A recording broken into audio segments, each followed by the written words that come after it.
Sa kahirapan lalong nararanasan ng sambahayan.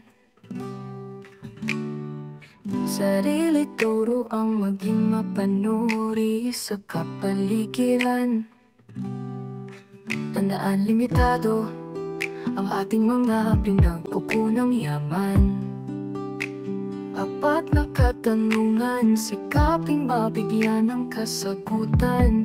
Sa mga kaganapan, hanapin ay tamang kaalamanan. Unawain bawat katanungan upang suliranin ay maibsan. Sa panahon ng pandemya, anong gagawin na produkto? Ang kalakal kung gagawin ay paano, para kanino?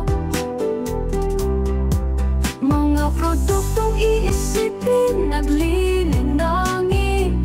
Gaano kaya karami ang mga output na tatangkilikin?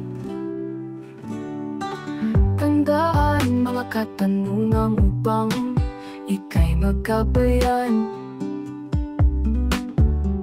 At iyong maunawaan mga pamamaraan ng pamahalaan, upang patuloy na bigyan ng serbisyo ang mamamayan. Ngunit isipin din nating suliranin kanyang pinagdadaanan. Sa mga suliranin kaakibat ng pandemya, tulungan din natin ang ating minamahal na bansa. Sa paghahanap ng solusyon sa mga